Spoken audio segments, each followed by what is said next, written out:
Good morning. A couple confessions. This is how I feel inside. I've spoken at a number of things, but usually I'm the anomaly, and you guys are probably like way more talented and smarter than I am. So I'm extremely humbled to be here. I hope that something that's said is of value, otherwise you all just got duped. And the only thing revolutionary is that you all showed up. It sold out in 45 seconds, and it sucked. So hopefully this feeling will stop. Another confession is I have 3 daughters, and I think that you should know that I cry a lot. Biggest Loser, Extreme Home Makeover, Marley and Me, I'll be the first one crying. So if I start crying, I won't throw up. It won't be a pitch perfect deal, but you might get wet. So revolution, I mean, I think that this is something that is interesting. When the topic first came, I was like, geez, could it get any heavier of like a topic? Like asking me about a project that failed or a success, like that's cool. But the idea of revolution, I think, is something that often we talk about, we admire, but we often ourselves aren't necessarily driving towards that. So, talk a little bit, hopefully, about things I've seen from, we work with companies from startups who just have an idea to GE and Apple and Google and a bunch of others, and it's interesting to see like the dichotomy between these groups and some of the things that take place. So hopefully something of value will come. When I first thought about it, and John actually mentioned this, the first thing that came to my mind was, this idea of rebellion, of like blood and war and all these things. But what you didn't know is that we actually came to talk about unicorns, rainbows, the warm and fuzzy stuff, feelings.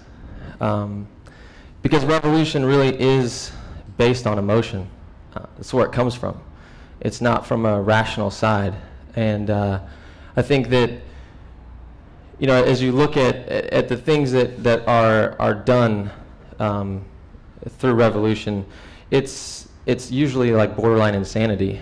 When you look at a lot of the greats, from great designers to great artists to anything in Renaissance, that concept stems from a place that never usually fits under rational terms, and neither do most of our relationships. So, we're really talking about the warm and fuzzies today. Simon Sinek is awesome. He just spoke, I think, a little while back for CreativeMornings out in New York. But he talks about the science of revolution and that chemical oxytocin that's released in our brains that actually stems from this idea of love and passion and all those things. So, which to me is vital for reaching this place. And I think that it's those feelings that have this, that we all identify with and make us feel like we belong.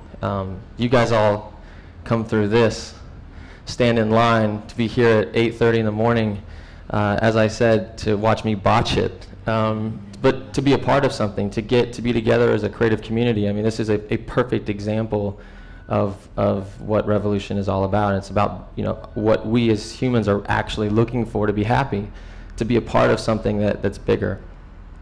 We're all seeking that kind of fanatical state. Who doesn't want Harry Styles in their life?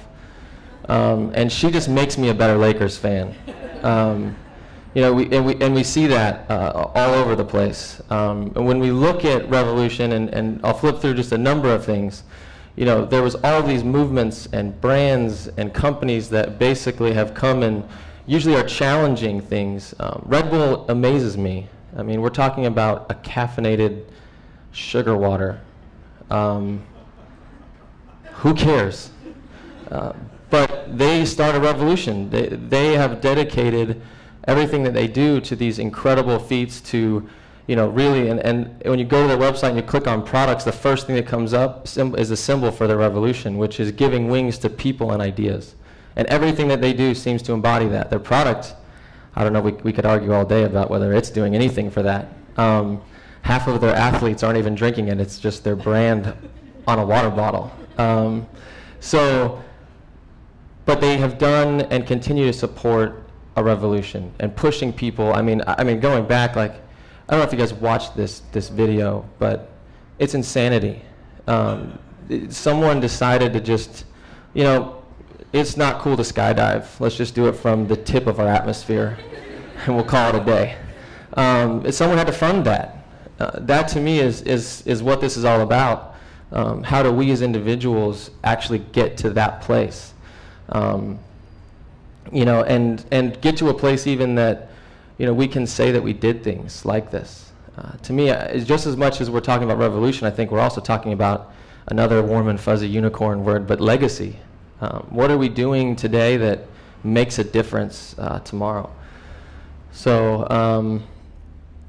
obviously, I think, yes, as we talked about today, a monumental day. I mean, we've got from all sorts of civil rights that have come and how far we've come and continue to come. People have to stick their necks out and do these things that don't always make sense to everyone at the time. Uber, obviously, this guy goes from PayPal to, hey, let's go to space, and I want to make really cool fast cars that are battery operated. So, when you look at athletes, Apple's another great example. It's always based on, again, for me at least, this idea of what are you doing that's actually like generating this movement that people can get behind, that they can actually jump wholeheartedly into. I think that one example that comes to mind from a personal place is Iron Man. And these people are crazy. I did my first half Ironman a few years ago, and I remember that I was not nearly, if you look at this time, right, 16 and a half hours this person's been working out. Stupid. Fair to say, stupid. Like, they travel, they train for years, they travel, they spend a stupid amount of money to train. And I remember I was running in the middle of the run, and I did mine in Miami, and it was an out and back, so you have to run over this Bay Bridge twice. And I'm going back over the second time, and I'm thinking in my head, and you'd think that I would be like, this sucks. And all I can think about is like, I can't wait to do a full Ironman. And I don't understand it, because I was in pain. Like, I was cramping, I was like hitting my quads, which Yvonne's here, he always makes fun of my thunder thighs. But it's one of those things that, oddly enough, like when I sat there and I watched all these people doing it, and they had all these people from Miami watching, it was something that was, again, that oxytocin was released, and I'm like, I want to be a part of this. I want to keep doing this. Unfortunately, I've started having some physical issues afterwards, but the cool thing about their company is, and this experience, because it's not even about a company, they have one of the most tattooed logos in the world.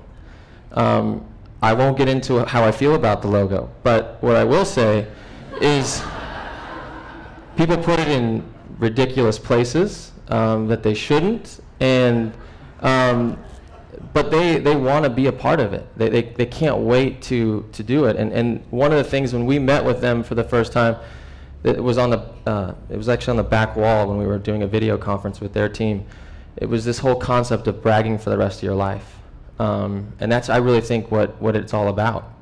What are we doing that, I think we as humans, we're looking for validation. We're looking for this idea of being connected, and something that we can say like we did that. I think that the people decided like, hey, we're going to go land on the moon. Okay, let's just pick up and start. And I think that it's always super interesting to me. So as John was getting into, what is Rapt all about? We know that people are seeking, we believe that everyone is seeking to belong, so we bring strategists, and these are awesome pictures, by the way, photographers, interior designers, architects, artists, graphic designers, you name it, scientists, robotics people, depending on the project. I mean, some of our projects are ground up architecture. We were just speccing flavor for a toothpaste last week. But it's all about this idea that no matter what you're doing, there's a million touch points and a million things. But the best way to bring people together is to create experiences that matter. And the only way to do that to us is to have all these different people in the room actually thinking about it from different perspectives. So, you know, one of the things that I feel like we see, you know, I think for me it's like, well, why don't we always reach that state of revolution? Like what holds us back from getting there? One of the things I find that, at least for me personally, and that I've also seen and heard our clients say, it's our own success. I think success is actually one of the greatest weaknesses that we face. You have this form of success, you reach a certain level. Let's say that goal would have been to sell 1,000x, or I want to make a certain whatever. You make it, and then it's like, okay, I'm good, and then you just start repeating that. So instead of saying, I did that, now I'm going to break the rules and go bigger and get better, often the success is actually one of the first reasons companies and people like table. And you know, you kind of get complacent in what it is that you were seeking to do. We didn't get to outer space, but man, we got 300 feet off the ground, so I'm good. So I think that would be one reason people don't reach the revolution that they're trying to get. Another one I would say is that they haven't done enough thinking about why it matters to them. And I will try really hard not to rehearse all of Simon Sinek's stuff, because I think it's super powerful. And there's been a lot of other people who have talked about it, but it's incredible to me at least that we'll go talk to people all the time. Even someone, it's like you'll be interviewing an employee, and you'll ask them like, why design? And it's like, well, I like solving problems. And it's like, that's why you do what you do? Or, you know, why did you choose that major? It was like, what was the least boring to me when I had to pick that major? And I think we're all guilty of that. And it's not that you don't always have to know, but it's that people don't spend enough time searching to figure it out for themselves. What is it that you're trying to do, and why does it matter to you? And when companies and people haven't done that, they're not going to be willing to push hard enough. So you're not going to get to revolutionary state. And I'd say one of the other ones that seems to be something that kicks us all in the face at times is fear. You know, it's scary. I bring the Netflix example up a lot, but Blockbuster could have bought them for pennies very easily.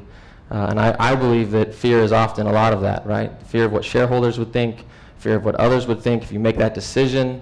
It's not cool, whatever it is, right? You people freak me out. Like what I was going to wear today, I thought more about it today than ever before, but guess what? I still wore my t-shirt and I still wore a hat.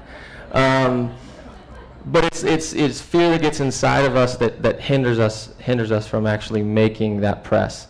And I think that ultimately, if you've spent enough time figuring it out, then even when it gets hard, you have the ability to keep pushing and to keep trying. You know, I think that ultimately where revolution starts, it starts from first seeing like an inequality of basic, you know, human needs, or something that you care about deeply. And it has to start there. So the two principles I would say that are requisite for revolution are passion and drive/will. Just they're together. So you know, passion again. You can't have passion about something if you're not upset about it, or if you don't have any reason to care. Richard Branson said this quote, which I think is incredible. Life is too short. Don't enjoy it. Don't do it. In his book, actually, he talks a lot about it, and people will say, well, it's easy for you. Like, you've got all this money. He's like, do you know how many things I had to quit before I got to the companies that you guys see that are successful? He talks a lot about that idea that if he doesn't see something that he can make a difference, that makes him excited, and he just quits. And again, I would say, where does fear come in? I think a lot of times we feel forced to do that. And even in this setting, I would say there's probably more people in this group that are doing what they're passionate about. But I bet more than half of us, if we were really being honest with ourselves, are not doing what we believe in. We take projects we shouldn't take. We take on, we work with people we shouldn't sometimes. And often there's a number of reasons why we might be convinced that we should make that decision. But ultimately, we shouldn't do it. And I've noticed it every time. Every time I've been like, I don't know if this client really believes what they say they want. Every time I'm like, this client sucks. Or I take a job that I did, or even basic human relationships. If it's not genuine and if you don't feel that connection, my first challenge would be quit now and start something new. And figure out why you're doing it, because the root of passion, the Latin form of that word is to suffer. And that's really what it's all about. If you're going to really get somewhere new, it's going to be painful. So if you're not ready for that, then the passion isn't going to be, you're not going to have enough passion to get through it. So this is what we're seeking. That's what life's all about. And kitty cats. So, my big warning, nothing in this, I just talked about how it's about you, right? If you don't believe it, don't do it. The other important thing is that it's not about you. Nothing in life is about you.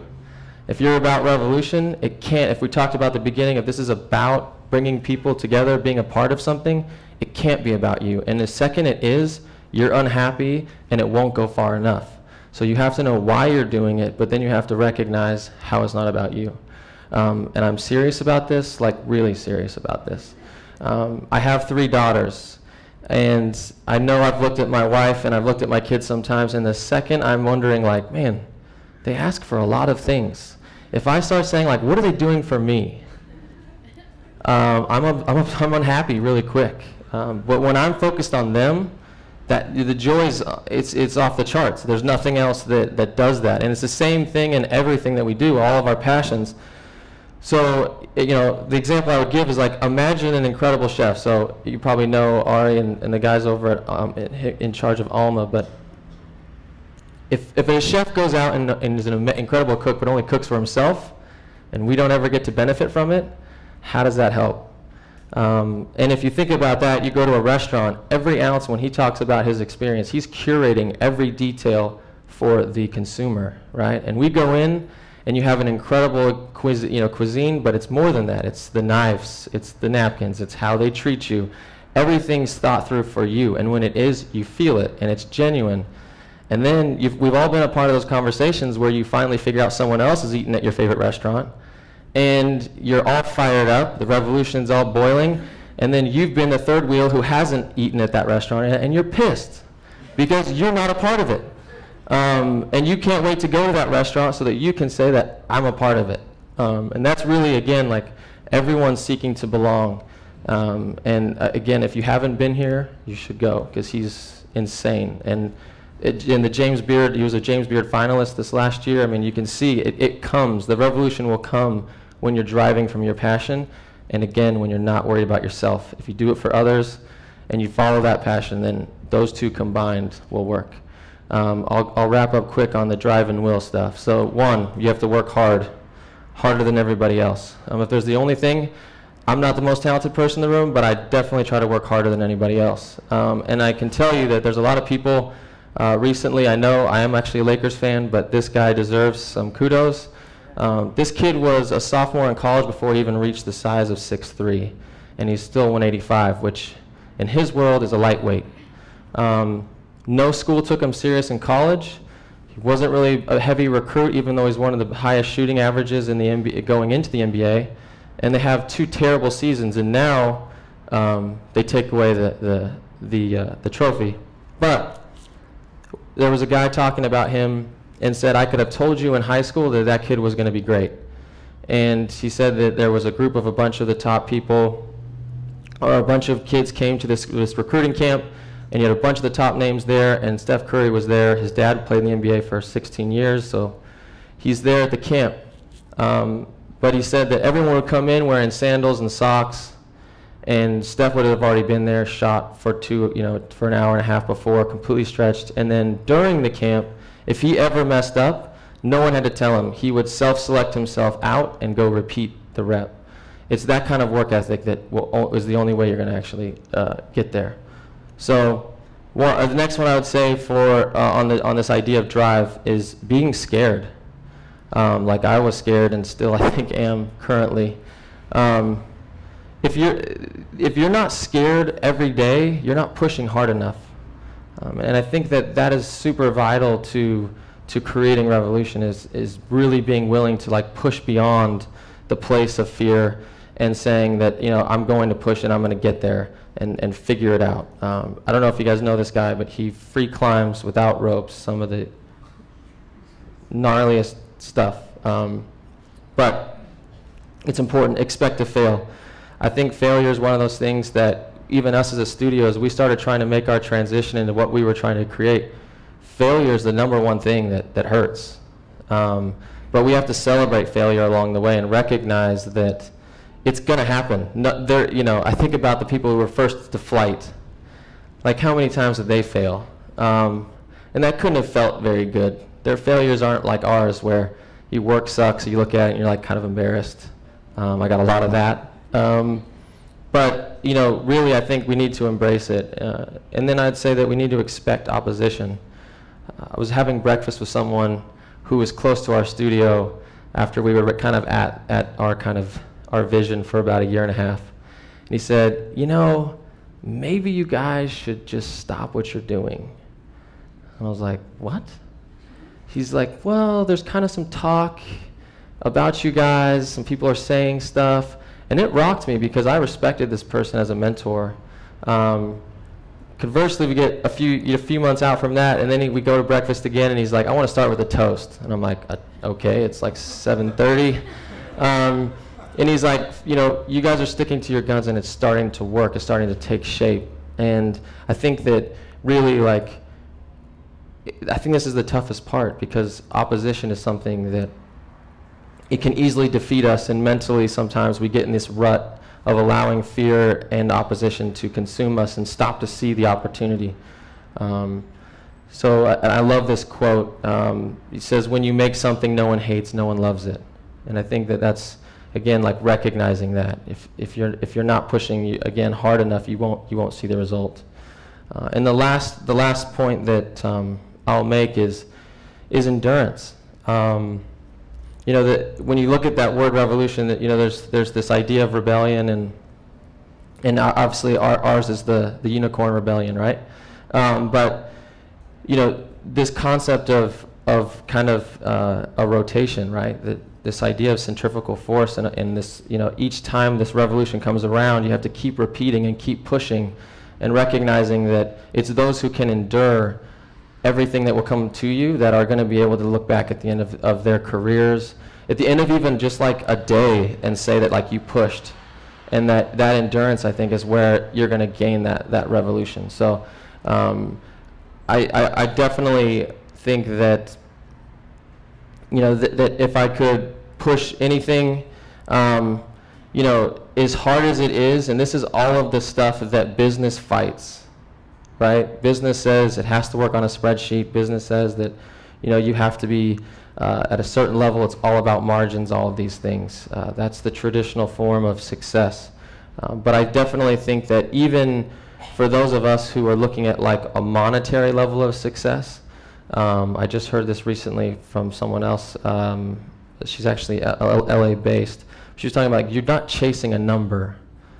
You're chasing feelings. And if you can identify what those feelings are and how they attach to your passion, then you can start to live your success every day. If you think about it and you say, I want to make X amount, or I want to produce this kind of work, there are feelings that you can start attaching activities to now that will enable you to feel that. And when you feel that, you can keep going. So I hope that we can start to recognize that, our rebellion comes from this. And the more you focus on how you feel and how others feel, that's where you're going to kind of get that. You're going to get the rebellion that we talk about. That all those slides and all those companies and artists and whatever it is, the field that you touch, those people you respect, I guarantee you that they live these principles. And I know that if we do it, then we can leave the legacy we all care about. And we can see that movement. And really, I think at the end of the day, we're not just wrapping stuff with cute, cool things. We're actually changing people's lives. And to me, there's really no other reason to be around. And I know that for me, that's the greatest value. So hopefully that makes sense. Yeah, start your own revolution.